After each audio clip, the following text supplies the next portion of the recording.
Hello दोस्तों, नमस्कार। कैसे हैं आप सभी? तो आज के क्लास में हम लोग देखेंगे आरआरबी ग्रुप डी 2025-26 में एवरेज टॉपिक से जो क्वेश्चंस पूछे गए हैं उनको। तो इससे आपको पता चलेगा पीसीएस का लेटेस्ट पैटर्न। इससे आपको जो है आने वाला रेलवे का जो भी पेपर है उसको करने में आपको यहाँ पे जो है वो बेनिफिट मिले। तो बने रहिएगा क्लास के अंत तक। साथ ही साथ यह जो क्लासेस चल रहा है उसका पीडीएफ आपको मिलता है मैथ्स वाटिका टेलीग्राम के ऊपर, तो सभी लोग टेलीग्राम को जरूर ज्वाइन करिए। इसके अलावा प्ले स्टोर से मैथ्स वाटिका 2.0 इस एप्लीकेशन को डाउनलोड करके आप चाहे तो जो हमारा पेड बैचेज चल रहा है उसको भी ज्वाइन कर सकते हैं। तो आइए शुरुआत करते हैं और देखते हैं एवरेज टॉपिक को। सभी टाइप का क्वेश्चन यहाँ पे उठाया गया है और इतना कर लेने के बाद जो है जो भी सवाल आपका एवरेज से पूछा गया है उन सभी सवाल को आप बना सकते हैं। ठीक है, आइए पहले कुछ बेसिक फॉर्मूला यहाँ पे हम लोग देख लेते हैं, फिर हम लोग चलेंगे सीधे क्वेश्चंस के ऊपर। जो बेसिक आपका फॉर्मूला होता है औसत निकालने का, एवरेज निकालने का, वह है सम ऑफ डाटा बटा नंबर ऑफ डाटा, यानी आंकड़ों का योग बट्टा आंकड़ों की संख्या। जैसे दो संख्याओं का औसत निकालना होगा तो दोनों को जोड़ करके दो से भाग, तीन संख्या का औसत निकालना होगा तो तीनों को जोड़ करके तीन से भाग, चार संख्या का औसत निकालना होगा तो चारों को जोड़ करके चार से भाग। इसी को हम लोग बोलते हैं सम ऑफ डाटा बट्टा नंबर ऑफ डाटा। ठीक है, अब दूसरा जो पॉइंट है बहुत इंपॉर्टेंट है और इससे रिलेटेड क्वेश्चन जो है इस साल ग्रुप डी के अंदर खूब पूछा गया है। क्या है, किसी भी श्रेणी के, यानी जब भी औसत निकालने के लिए दिया जाता है तो नंबर ऑफ डाटा आपको मिलेगा। यानी कई डाटा आपको दिया जाता है, दो संख्या होगा, तीन संख्या होगा, पांच संख्या होगा, 10 संख्या होगा, इस तरीके से औसत निकालने के लिए बोला जाता है। तो संख्याओं के समूह को हम लोग क्या बोलते हैं? श्रेणी बोलते हैं, यानी सीरीज बोलते हैं।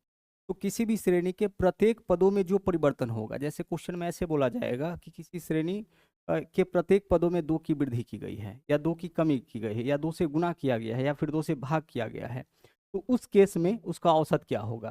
तो वही चीज जो है यहाँ पे आपको लिखा गया है कि किसी भी श्रेणी के प्रत्येक पदों में जो परिवर्तन होगा वही परिवर्तन उसके औसत में भी हो जाएगा।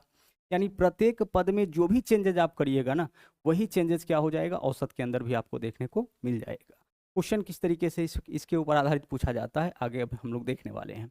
तीसरा देख लीजिए, इससे रिलेटेड भी क्वेश्चन बहुत सारा पूछा गया है। प्रथम, n प्राकृत संख्याओं का औसत क्या होता है? n+1/2।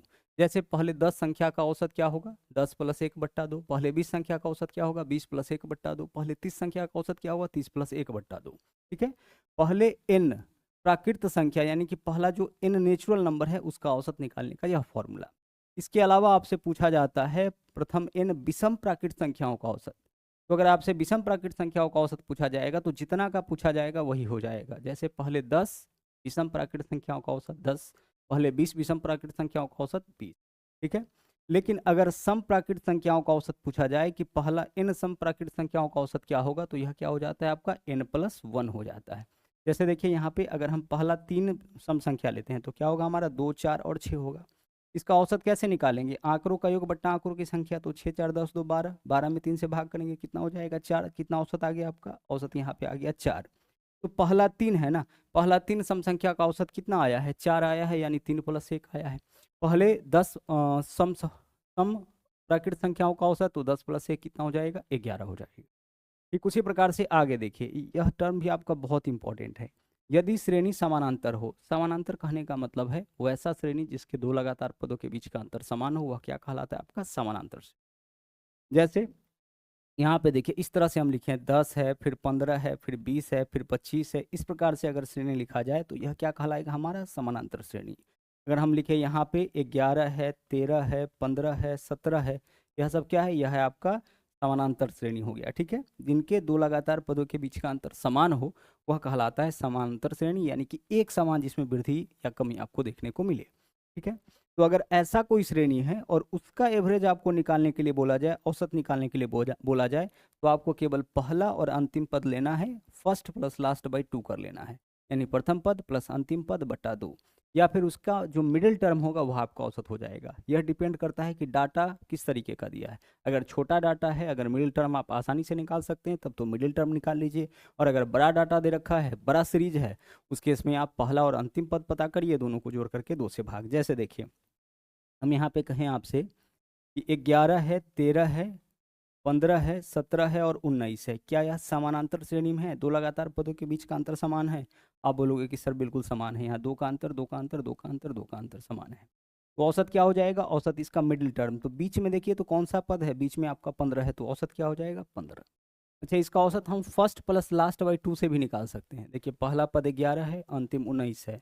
11 और 19 30/2, इससे भी क्या आ जाएगा 15। लेकिन ज़्यादा आसान क्या है, ज़्यादा आसान है हमारा मिडिल टर्म निकालना। लेकिन इसी में श्रेणी आपका इस तरीके से दे दे, 11 है, 13 है, 15 है, ठीक है, और आगे डॉट डॉट डॉट इसी प्रकार से आपका बढ़ते हुए कहाँ तक चला जाए, 99।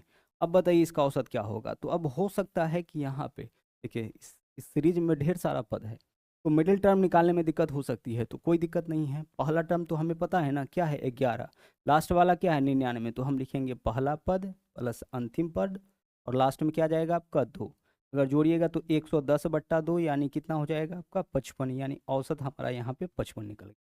तो इस वाले में मिडिल टर्म निकालना आसान था और इस वाले में क्या है पहला और अंतिम पद निकालना ज़्यादा आसान है। तो यह दोनों फॉर्मूला आपका लागू होता है कब, जब भी कोई श्रेणी जो है वह आपका समानांतर हो, यानी दो लगातार पदों के बीच का अंतर समान रखता हो, ठीक है। अब चलिए, अच्छा एक सवाल और है कि अगर मान लीजिए कि श्रेणी समानांतर तो है इस तरीके से 10 12 14 16, ठीक है, 18 20 इस प्रकार से है। अब यहाँ पे हम क्या करें, यहाँ पे हम मिडिल टर्म निकालें या फर्स्ट प्लस लास्ट बाई 2 करें, क्या ज़्यादा आसान है। तो देखिए यहाँ पे कितना पद है, 1 2 3 4 5 6, 6 पद है ना, तो बीच में आपका 2 पद आ जाएगा, 2 टर्म आ जाएगा। जब भी नंबर ऑफ डाटा इवन होता है, आंकड़ों का संख्या सम होता है, तो बीच में 2 पद आ जाता है। तो बीच में जब 2 पद आ जाए तो फिर क्या करेंगे हम, यहाँ जो मिडिल टर्म होगा इस दोनों को जोड़ करके 2 से भाग, तो 14 प्लस 16/2, 30/2 कितना हो जाएगा, ये आपका 15 हो जाएगा। या फिर आप फर्स्ट प्लस लास्ट बाई 2 भी करके इसका एवरेज निकाल सकते हैं। तो कुल मिलाकर के यही सब फॉर्मूला है जो कि आपका एवरेज टॉपिक के अंदर यूज होता है। एवरेज निकालने का जो जनरल फॉर्मूला है, सम ऑफ डाटा बटा नंबर ऑफ डाटा हो जाता है। दूसरा, किसी भी श्रेणी के प्रत्येक पदों में जो परिवर्तन वही परिवर्तन उसके औसत में भी होगा। पहला n प्राकृतिक संख्याओं का औसत n+1/2 होता है। ऐसा इसलिए होता है क्योंकि पहला n सम संख्याओं का योग क्या होता है, n इंटू n+1/2, यही तो होता है। तो यह हो गया योग। अब इसमें अगर अगर औसत हमें चाहिए तो आंकड़ों की संख्या से भाग कर लीजिए, तो n संख्या n से भाग करिए तो n से n कट जाता है, तो क्या बचता है आपका n+1/2। तो यहीं से आपका फॉर्मूला बना है। प्रथम n विषम संख्याओं का औसत n हो जाएगा और अगर सम संख्याओं का पूछा जाए तो n+1 हो जाएगा, ठीक है। चलिए अब आते हैं क्वेश्चन के ऊपर। देखिएगा पहला क्वेश्चन क्या है, बोला है 7 संख्याओं का औसत 23 है।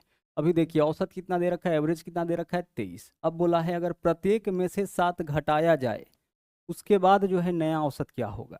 तो हमने आपसे क्या कहा है कि किसी भी श्रेणी के प्रत्येक पदों में जो परिवर्तन होगा औसत में भी वही परिवर्तन। तो अभी औसत कितना था, अभी औसत 23 था। अब किया क्या गया है कि प्रत्येक पद में से 7 घटाया गया है, यानी औसत में भी 7 का क्या हो जाएगा, कमी हो जाएगा। तो नया औसत जो है हमारा कितना होगा 16। विकल्प बी इस क्वेश्चन का सही आंसर। किसी भी श्रेणी के प्रत्येक पद में जो चेंजेस करेंगे वही चेंजेस उसके औसत में भी हो जाएगा। आगे बढ़िए, दूसरा सवाल देखिए।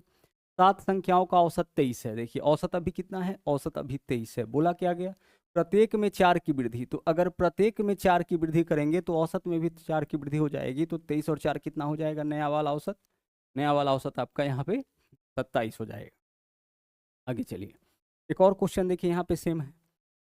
बोला एक कक्षा में 12 विद्यार्थियों का औसत अंक 36 है। औसत कितना है, औसत यहाँ पे आपका दे रखा है 36। अब बोला है यहाँ पे कि अगर विद्यार्थी के अंक को दोगुना किया जाए, यदि प्रत्येक विद्यार्थी के यानी प्रत्येक अंक को प्रत्येक संख्या को दोगुना किया जाए तो औसत भी क्या हो जाएगा, औसत भी दोगुना हो जाएगा। तो औसत पहले 36 था, अब क्या हो गया 72 हो जाएगा।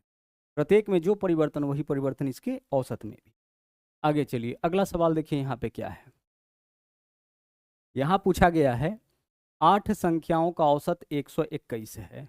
पहली 7 संख्या यहाँ पे दे रखा है, 8वां संख्या पूछा है। तो हम क्या करेंगे, हम यहाँ से 8वां संख्या कैसे निकालेंगे। देखिए 8 संख्याओं का औसत 121 है, तो 8 का कुल योग 8 गुने कितना हो जाएगा, 8 गुना 121 हो जाएगा, ठीक है।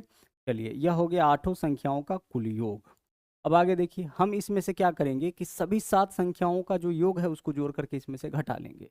तो 7 संख्या दे रखा है, उसको जोड़िए, 5 5 10, 10 और 9 19, 3 22, 2 24, 0 0 है तो 24 के लिए क्या लिखेंगे, 4 हासिल हमारे पास क्या है 2 है। अब 2 को इसमें ऐड करें तो 2 3 5, 3 8, 8 4 12, 12 8 20, 20 और 10 30, 30 8 38, 38 और 2 कितना, 38 और 2 यहाँ पे हो जाएगा 40, ठीक है। तो 404 हो गया। अब यह क्या है आपका, यह आपका सभी 8 संख्याओं का योग है। तो सभी 8 संख्याओं के योग में से 7 संख्याओं का योग हटा लेंगे तो 8वां संख्या हमारा निकल जाएगा। अब गौर से देखिए, केवल इकाई अंक बताइए क्या होगा। 8 में 1 से गुना करेंगे 8 होगा, और 8 में से 4 माइनस करेंगे 4, यानी हमारा आंसर वह होगा जिसका इकाई अंक 4 होगा। और इकाई अंक 4 वाला एकमात्र ऑप्शन है, तो वही ऑप्शन क्या हो जाएगा आपका, इस क्वेश्चन का सही आंसर हो जाएगा। हम यहीं से निकाल सकते थे 8 गुने 121 यानी इकाई अंक 8। अब इस 8 में से इन सब का योग घटाते, तो देखिए इकाई अंक देखिए 5 5 10, 0 हो गया, छोड़ दीजिए। 9 3 12, 2 इकाई अंक तो होगा ना, 2 और 2 4, और सब जगह 0 है तो 4। तो 8 में से 4 घटाएंगे 4, यानी कि इकाई अंक 4 वाला जो होगा वही हमारा आंसर होगा। इस हिसाब से विकल्प बी इस क्वेश्चन का सही आंसर। आगे चलिए, ऐसा सवाल आपका पीछे भी एग्जाम में पूछा गया था और ग्रुप डी के अंदर भी पूछा गया है। 3 फर्नीचर वस्तुओं का औसत मूल्य 16,425। अच्छा, 16,425 जो है वह आपका औसत कीमत है, ध्यान रखिएगा। 16,425 कितने वस्तु का औसत मूल्य है, 3 वस्तु का, तो सभी वस्तु का कुल मूल्य गुना 3 करेंगे, ठीक है। औसत मूल्य इतना है तो कुल मूल्य कितना हो जाएगा, गुना 3 करेंगे, ठीक है। अब चलिए, यदि उनके मूल्य में 3 5 7 का अनुपात, अच्छा देखिए उसका कुल मूल्य कितना है अनुपात में, 3 5 8 7 15, यानी यह जो है अनुपात 15 का मान है। फिर से समझिए, 3 फर्नीचर वस्तुओं का औसत मूल्य इतना, तो कुल मूल्य इतना गुने 3 हो जाएगा। यदि उनके मूल्य का अनुपात, अच्छा उनके तीनों के मूल्य में यह रेशियो है 3 5 7, यानी 3 5 8 7 15, कुल कीमत इतना, यह आपका इसका मान हो गया अनुपात 15 का। हमें बताना है सबसे महंगी वस्तु यानी अनुपात 7 का मान, तो हम 7 से क्या कर लेंगे, गुना। बस इतना करिए, आंसर आपका निकल जाएगा। 3 से काटेंगे, 3 5 6 15, 5 से अगर इसको हम काटेंगे तो 5 दिया 15, 1 हो जाएगा 14, 5 गुना 10 4, 5 8 40, 5 25। अब देखिए यह वैल्यू 3,000 से ज़्यादा है, 7 से गुना करेंगे तो 21,000 से ज़्यादा हमारा आंसर होगा, और इससे ज़्यादा एकमात्र ऑप्शन है विकल्प बी। तो इस क्वेश्चन का आंसर आपका जो है यही वाला विकल्प बी हो जाएगा, ठीक है। चलिए आगे बढ़ते हैं। अगला सवाल देखिए, सवाल नंबर 6 क्या है, बोला है पुरुष और महिलाओं सहित 150 खिलाड़ी। अच्छा देखिए टोटल कितना खिलाड़ी है, 150 खिलाड़ी। आगे देखिए, बोला है 58% पुरुष है। तो जब यहाँ पे पुरुषों का परसेंटेज दे रखा है तो इसी से क्वेश्चन को सोल्व कर लेंगे, इसकी आवश्यकता हमें नहीं है। पुरुषों का संख्या कितना है, 58। यहाँ देखिए पुरुषों का संख्या है 58, तो पुरुष और महिलाओं का यहाँ पे हम रेशियो निकालेंगे। पुरुषों का संख्या 58% यानी 58 है, तो शेष महिलाएं होंगी, महिलाएं कितना हो जाएगा, 42। 100% पूरा हो गया, महिला पुरुष मिलाकर के 58 उसमें से पुरुष है, तो 100 माइनस 58 क्या बचा, 42, तो 42 क्या हो जाएगा, महिला। अनुपात में वैल्यू अगर करता है तो काटिए, 2 से दोनों कटेगा, तो यह हो जाएगा 29 और यह हो जाएगा आपका 21। क्वेश्चन जितना छोटा हो सके आप उसको छोटा कर लीजिए। तो महिला और पुरुष की संख्या में 29:21 का अनुपात, यानी महिला पुरुष का संख्या कितना हो जाएगा, 29, एम फॉर मैन है, पुरुष का संख्या 29, महिला का संख्या कितना हो जाएगा, 21। वैल्यू को हम क्या कर लिए, छोटा कर लिए। क्लियर। अब आगे चलिए, अब बोला है पुरुष खिलाड़ियों का औसत वजन 82 किलोग्राम। अच्छा, पुरुष का कितना औसत वजन है, 82 किलोग्राम, और महिला खिलाड़ियों का कितना औसत वजन है, 72 किलोग्राम। तो एक बात यहाँ पे जरा ध्यान से समझिएगा, पुरुष खिलाड़ियों का औसत वजन आपका 82 है, महिला खिलाड़ियों का औसत वजन कितना है, 72। तो हम ऐसा करते हैं, सबका औसत वजन यहाँ पे 72 तो ले ही सकते हैं, तो चलिए 72। अब इसी 72 में क्या हो जाएगा, वृद्धि हो जाएगा। क्यों वृद्धि होगा, क्योंकि महिला का 72 है और फिर पुरुष का तो 82 है, तो हम सबका औसत वजन अभी 72 ले लिए, ठीक है, पुरुष महिला सबका, तो यह 72 हो गया। इसके अलावा देख लीजिए, पुरुष खिलाड़ी का औसत वजन कितना ज़्यादा है, 10 ज़्यादा है औसत वजन, और पुरुषों का संख्या कितना है, तो पुरुषों का संख्या यहाँ 29 है, यानी कि 10 खिलाड़ी, 10 औसत ज़्यादा है कितना का, 29 का, यानी कि कुल इतना ज़्यादा होगा, योगफल कुल इतना ज़्यादा होगा, ठीक है। अच्छा, इतना योगफल ज़्यादा होगा तो इसको औसत में बदलिए। इतना योगफल ज़्यादा है कितने व्यक्ति में, 29 और 21 कितना हो जाएगा आपका, 29 और 21 50 व्यक्ति में, तो 50 से भाग कर लीजिए। यह टोटल जो योग है कितने भाग में बटेगा, 50 भाग में बटेगा, क्योंकि तभी तो यह आपका औसत में कन्वर्ट होगा। औसत क्या होता है, सम ऑफ डाटा बटा नंबर ऑफ डाटा। अब इसको सोल्व करिए, 0 से 0 कैंसिल, 5 से अगर इसको काटिएगा तो 5 6 25 हो जाएगा, 4 बचेगा, पॉइंट दीजिए 40, 5 8 40, 72 और 5 77.8। इस क्वेश्चन का आपका क्या हो जाएगा, इस क्वेश्चन का आपका यहाँ पे सही आंसर 77.8 यानी कि विकल्प ए हो जाएगा, ठीक है। चलिए आगे बढ़ते हैं, बेसिक तरीका से इसको सोल्व करिएगा, आप सोल्व करते रह जाइएगा। रिपीट कर रहे हैं, ध्यान से सुनिएगा। पुरुष खिलाड़ी का औसत वजन कितना दिया, 82, महिला खिलाड़ियों का कितना दिया, 72, तो हम सबका 72 ले लिए, तो एक तो हमारा हो गया 72। अब देखिए यह जो औसत, पुरुष का जो औसत है वह कितना ज़्यादा है, 10 ज़्यादा है, तो 10 लिखे।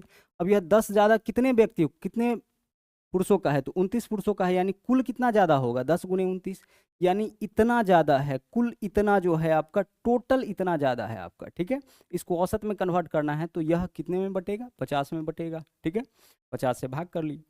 आगे चलिए, अगला क्वेश्चन देखिए। यहाँ देखिए क्या है, बोला यह गया है कि एक कक्षा में परीक्षा में 35 विद्यार्थियों का औसत अंक 44 था। 35 विद्यार्थियों का औसत अंक कितना निकाला है, 44। कैसे निकाला होगा औसत अंक 44, सभी 35 विद्यार्थियों के अंकों को जोड़ करके 35 से भाग किया गया होगा। अब बोला है कि बाद में यह पाया गया कि 2 बार 25 को, यहाँ ध्यान से समझिएगा, 2 बार 25 को गलती से 33 लिखा गया। 2 बार 25 को गलती से क्या लिखा गया, 33 लिखा गया, यानी सही क्या था 25, कितनी बार, 2 बार। तो 2 जगह 25 था, यानी 25 प्लस 25, इसके बदले में क्या लिख दिया, इसके बदले में यह लिख दिया है 33 प्लस 33। ठीक है, यह आपका गलत वाला है, यह आपका सही वाला है। यह सही था, इसके बदले में इसको लिख दिया, गलत लिख दिया। ठीक है, आगे देखिए फिर क्या बोला, और एक बार 36 को गलती से 34, सही क्या है 36 और गलत क्या है 34, तो 36 के बदले में क्या लिख दिया, 36 के बदले में 34 लिख दिया। इस क्वेश्चन को जरा ध्यान से समझिएगा, एवरेज एरर का यह आपका सवाल है और बहुत इंपॉर्टेंट है। बोला है कि 35 विद्यार्थियों का औसत अंक 44, यानी सभी 35 विद्यार्थियों के अंकों को जोड़ करके जब 35 से भाग किया गया होगा तब औसत अंक निकला होगा। इस 35 में से 32 विद्यार्थी का औसत अंक तो ठीक लिखा, लेकिन जो 3 विद्यार्थी था जिसका अंक 25 था, ठीक है 25 था, उसको क्या किया कि 25 और 25 के बदले में 33 और 33 लिख दिया। और तीसरा विद्यार्थी जिसका अंक 36 था उसके बदले में क्या लिख दिया, 34 लिख दिया। तो अगर सही सही करता तो योगफल कितना आता, 25 25 50 और 36 कितना 86, सही योग 86 था। लेकिन गलत, लेकिन किया क्या है, 33 33 34 लिखा है, तो 33 33 66, 66 और 34 कितना हो जाएगा 100, यानी गलत वाला कितना है 100 है। देखिए सही योगफल कितना है 86 और गलत योगफल कितना है 100, तो हम कह सकते हैं कि 86 के जगह 100 ले लिया, जो योग 86 था उसके जगह क्या ले लिया, 100 ले लिया। तो आप बताइए कि जो औसत आप देख रहे हैं 44, इस औसत में क्या हुआ होगा, इस औसत में तो वृद्धि ज्यादा औसत होगा, क्योंकि इस औसत में जो है 86 के जगह 100 लिखा गया है, 86 के जगह 100 यूज किया गया है, तो यह औसत तो ज्यादा होगा। तो औसत में कमी करेंगे तभी तो सही औसत निकलेगा, तो कमी कर लीजिए। अच्छा कमी कितना का करेंगे, तो 86 के बदले 100 लिखा गया, यानी कि 14 ज्यादा लिखा गया, तो 14 का कमी योग में होगा। औसत में कितना का, तो इसको औसत में कैसे बदलेंगे, आंकड़ों का योग बटा आंकड़ों की संख्या, तो 14 योग में कमी कितने विद्यार्थी का, 35 का, तो 35 से भाग करिए, 35 भाग में अगर बढ़ जाएगा तो औसत हो जाएगा, 35 से भाग कर लीजिए, 35 का कमी हो जाएगा औसत में। अब काटिए 7 से, 7 दूना 14, 7 से काटिएगा 7 पंचे 35, 5 से काटिएगा 0 पॉइंट कितना हो जाएगा, 0.4 हो जाएगा। 5 से काटिएगा भागने लेगा, पॉइंट देंगे, 2 के ऊपर 0, 5 6 के 20। अब 44 में से 0.4 माइनस करिएगा तो 43 दशमलव कितना हो जाएगा, 43.6 हो जाएगा। आंसर इस क्वेश्चन का क्या होगा, आंसर इस क्वेश्चन का आपका विकल्प ए हो जाएगा। औसत इतना था, योग में आपका 14 का कमी, तो फिर औसत में कितना का, तो 14 का कमी कितने विद्यार्थी 35, तो 14 बटा 35 यानी कि 0.4 का, तो औसत में 0.4 का कमी होना चाहिए, तब जाकर के आपका क्या होगा, सही औसत निकलेगा। आगे देखिए, प्रथम 50 प्राकृत संख्याओं का औसत देखिए क्या होगा, 50 प्लस 1/2 यानी कितना हो जाएगा 25.5। आप देखे हैं प्रथम n प्राकृत संख्याओं का योग क्या होता है, n + 1/2 होता है। आप इसको ऐसे भी तो कह सकते हैं, प्रथम 50 प्राकृत संख्या यानी 1 है 2 है 3 है प्राकृत संख्या, तो यहीं से शुरू होता है, और पहला 50 कहाँ तक जाएगा, 50 तक जाएगा। औसत निकालना है तो फर्स्ट प्लस लास्ट बाई 2 भी तो कर सकते हैं, क्योंकि यह तो आपका समानांतर श्रेणी है ना, ठीक है एपी में है ना, तो फर्स्ट प्लस लास्ट बाई 2 51/2 यानी 25.5 हो जाएगा। आगे बढ़िए, आगे बोला है प्रथम 5 प्राकृत संख्याओं के वर्गों का औसत। वर्गों का योग क्या होता है, प्राकृत संख्याओं के वर्गों का योग होता है n into n plus 1 into 2n plus 1/6। यह होता है प्रथम इन प्राकृत संख्याओं के वर्गों का योग। यह क्या होता है, प्रथम इन प्राकृत संख्याओं के वर्गों का योग। ठीक है, औसत कैसे निकालते हैं, योग में नंबर ऑफ डाटा से भाग करते हैं, तो यह योग कितने संख्याओं का है, इन संख्याओं का है, तो इन से भाग कर लीजिएगा तो औसत निकल जाएगा। 2 संख्याओं के योग में 2 से भाग करते हैं तो औसत, 3 संख्याओं के योग में 3 से भाग करते हैं तो औसत। तो यह आपका क्या है, इन संख्याओं का योग है, इन संख्याओं के वर्गों का योग है, तो इन से भाग करेंगे तो उसका औसत निकल जाएगा, तो इन से इन कैंसिल हो गया। यानी अब हम यहाँ पे क्या कह सकते हैं, अब हम यहाँ पे कह सकते हैं कि इन प्राकृत संख्याओं का के वर्गों का औसत क्या होता है, तो यह हो जाता है आपका n+1 इंटू 2n+1/6। n के जगह जितना संख्या बोला है तो n का वैल्यू 5, तो 5 और 1 कितना हो जाएगा 6 इंटू 2n+1, तो 5 गुना 10 और 1 कितना 11, और नीचे में क्या होगा 6 होगा, 6 से 6 कैंसिल। आंसर इस क्वेश्चन का कितना होगा, आंसर इस क्वेश्चन का आपका 11 हो जाएगा। जब भी बोला जाए कि पहले n प्राकृत संख्याओं के वर्गों का औसत, तो n+1 इंटू 2n+1/6, क्योंकि योग क्या होता है n into n+1 into 2n+1/6, इसी में n से भाग कर देंगे तो औसत निकल जाएगा, n से भाग करिएगा तो यही आपका वैल्यू बचता है। आगे चलिए, अगला सवाल देखिए। प्रथम 9 सम प्राकृत संख्याओं का औसत क्या हो जाएगा, 9 + 1 यानी कि 10 हो जाएगा।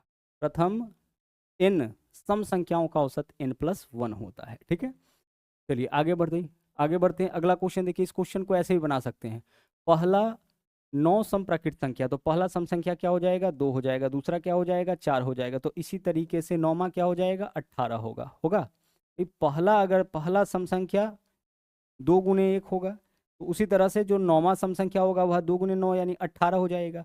अब पहला और अंतिम पता है तो फर्स्ट प्लस लास्ट बाई 2 कर लीजिए, 18 2 20 बटा 2 10 इस तरीके से भी आप निकाल सकते हैं, या सीधे n+1 कर लीजिए। आगे बढ़िए, 3 के प्रथम 9 गुणज का औसत बताइए। भाई 3 का गुणज किस तरीके से लिखा जाएगा, 3 6 9 इसी प्रकार से तो लिखेंगे। 3 का गुणज यानी जो 3 के पहाड़ा में आना है, 3 का पहला गुणज 3 गुने 1, दूसरा गुणज 3 गुने 2, तीसरा गुणज 3 गुने 3, इसी प्रकार से 3 का 9वां गुणज 3 गुने 9 यानी कितना हो जाएगा 27। तो यही आपका श्रेणी बनेगा, 3 6 9 12 15 अप टू कहाँ तक 27 तक। औसत निकालना है तो भाई यह तो समानांतर श्रेणी में है ना, लगातार पदों के बीच का अंतर समान है। जब भी किसी नंबर का हम गुणज लिखते हैं तो समानांतर श्रेणी ही बनता है। तो यहाँ औसत फर्स्ट प्लस लास्ट बाई क्या करेंगे 2 करेंगे। 27 33 बट्टा 2 क्या हो जाएगा 15, यानी कि विकल्प डी इस क्वेश्चन का क्या होगा, सही आंसर होगा। आगे चलिए, अगला सवाल देखिए क्या है। बोला है 60 से 70 के बीच के अभाज्य संख्याओं का औसत। तो 60 से 70 के बीच अभाज्य संख्या क्या आता है, एक तो आपका 61 है, दूसरा आपका 67 है, तो इसका औसत क्या होगा 61 + 67 बट्टा 2, दो संख्याओं का औसत तो यही होगा। और 50 से 58 के बीच 4 का गुणज, यानी 4 से कटने वाला संख्या, तो 50 से 58 के बीच एक तो 52 है और दूसरा आपका 56 है। 50 तो करता नहीं, 51 नहीं करता, 52, फिर 4 अंक, 4 संख्या बाद तो 56, फिर 4 संख्या बाद 60, तो 50 से 58 के बीच यही दोनों है। इन दोनों का औसत निकालना है तो दोनों को जोड़ करके 2 से भाग, ठीक है। इसका वैल्यू देख लीजिए कितना होगा, 67 और 61 128 बट्टा 2, तो यह हो जाएगा 64, ठीक है। 52 और 56 कितना हो जाएगा आपका, यह हो गया 108 बट्टा 2 यानी कि 54। यहाँ पे 54 होगा क्या, 52 और 4 56, ठीक है। तो 6 और 2 8 और यहाँ 5 5 10, 108 बट्टा 2, 108 बट्टा 2 करेंगे तो 54 हो जाएगा। यहाँ पे देख लीजिए 7 और 1 8 और 6 और 6 12, 128 बट्टा 2 करेंगे तो 64 हो जाएगा। अब बोला है दोनों में अंतर कितना का, यह 64 है और यह आपका 54 है, कितना का अंतर हो जाएगा, अंतर आपका यहाँ पे 10 का हो जाएगा। यही तो बोला है कि 60 से 70 के बीच के अभाज्य संख्या का औसत और 50 से 58 के बीच 4 का जो गुणज है उसका औसत, तो यह होगा। इन दोनों का अंतर पूछा है, अंतर कितना का होगा 10 का। आगे बढ़िए, अगला देखिए। बोला है कि किसी क्रिकेटर के 5 पारियों में रनों का औसत 55 है। रनों का औसत कितना है अभी 55 है, ठीक है। कितने पारी में, 5 पारी में, 5 पारियों में रनों का औसत 55 है, यानी हर पारी में 55 55 के हिसाब से रन बना रहा है। यदि छठी पारी में 166 रन बनाता है, कितना रन बनाता है 166, तो आप बताइए कि छठी पारी में जो 166 रन बनाया है यह औसत से कितना ज़्यादा है, आप बोलिएगा औसत से 111 ज़्यादा है। अब बोलिएगा यह क्यों निकाले, क्योंकि बोला है औसत में कितने रन की वृद्धि होगी।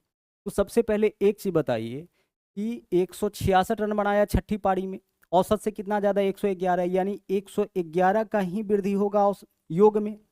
तो योग में 111 का वृद्धि होगा, औसत में कितना, तो कितना पारी हो गया अब 6, क्योंकि 5 पारी का स्कोर, यह छठा पारी है, तो 111 का वृद्धि 6 में, तो 111 रन का वृद्धि औसत में कितना, 6 से भाग करिए, 6 से भाग करिए, 6 कम 6 हो जाएगा। यहाँ पे बचेगा 5 51 6 8 48, उसके बाद बचेगा आपका 3 6 5 30 18.5। अब निकटतम चुनना है तो हम क्या चुनेंगे, 18.5 के निकटतम 19 चुना गया है रेलवे के द्वारा, तो आप इसी तरीके से 19 चुनिए।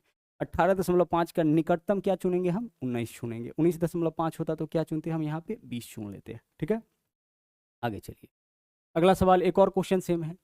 14 पारियों में एक क्रिकेटर का 51 रन का औसत था। 15वीं पारी में 209 रन बनाया। उसके औसत स्कोर में कितना का वृद्धि? औसत से कितना ज़्यादा रन बनाया? 209 रन यह बनाया, जबकि इसका औसत चल रहा था कितना का? 51 का। तो 209 में से 51 हटाइए, कितना हो जाएगा? 158। यानी योग में 158 का वृद्धि हो जाएगा।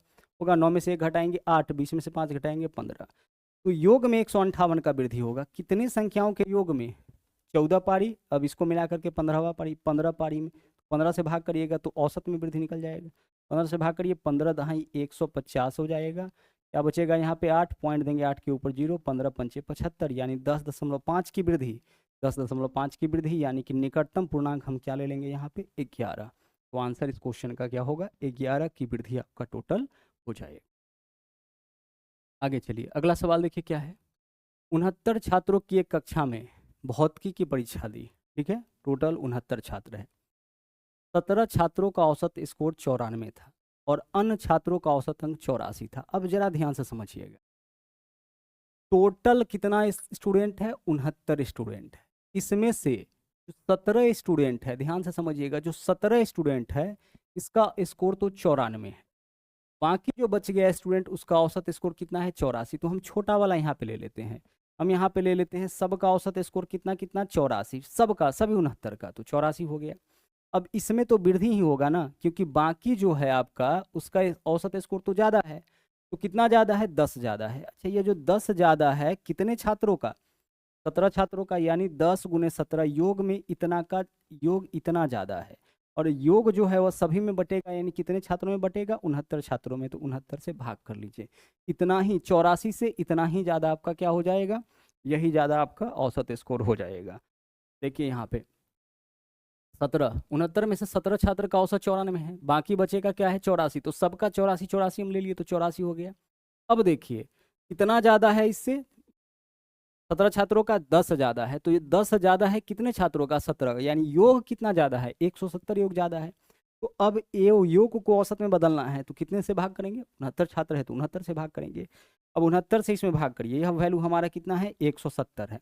69 से भाग करिएगा 170 में, तो 69 दूना कितना हो जाएगा आपका? यह हो जाएगा 138। तो 138, तो अब बचेगा क्या? 32। 170 है ना, 170 में 69 से भाग करेंगे तो 69 दूना 138, 70 दूना 140 होता है। तो 69 दूना 138 से 2 बचा, 138 शेष क्या बचा? 32। अब 32 में 69 से भागने लगेगा तो पॉइंट देंगे तो यहाँ पे 0 हो जाएगा। 320, 69 पंचे ज़्यादा हो जाएगा, 7 चौके 28, 2.4। तो 84 में 2.4 जोड़ेंगे, कितना हो जाएगा? 86.4। तो यही आपका औसत हो जाएगा, 86.4। बोला है पूरे कक्षा का औसत स्कोर बताइए क्या होगा? पूरे कक्षा का औसत स्कोर 86 दशमलव कितना हो जाएगा? 86.4 हो जाएगा। आगे देखिए एक और सवाल यहाँ पे देख लेते हैं हम लोग। बोला एक कक्षा में 91 विद्यार्थियों ने भौतिकी की परीक्षा दी। 12 विद्यार्थियों का औसत 64, ठीक है। 12 विद्यार्थी का औसत कितना है? 64। और अन्य विद्यार्थियों का औसत स्कोर यहाँ पे 77 है, ठीक है। चलिए, अन्य विद्यार्थियों का औसत कितना है? 77। अच्छा, इस 77 में कमी होगा कि वृद्धि होगा? कमी हो जाएगा। क्यों कमी होगा? क्योंकि बाकी जो स्टूडेंट है आपका उसका औसत 64 ही है, ठीक है। तो कितना कम है? यह आपका 13 कम है। 13 ही कम है ना, तो 13 कम है। कितने स्टूडेंट का? यह है आपका यहाँ पे 12 स्टूडेंट का। तो 13 गुने 12 योग में कमी आएगा। औसत में कितना का कमी आएगा? कितना विद्यार्थी? 91। तो 91 से भाग कर लीजिए। 13 सते 91, 7 से काटिएगा, 7 एकम 7 हो जाएगा, 5 बचेगा, पॉइंट देंगे 50, 7 सते 49 दशमलव के 1 अंक तक ही लिखना है तो 1 अंक ही लिखिए।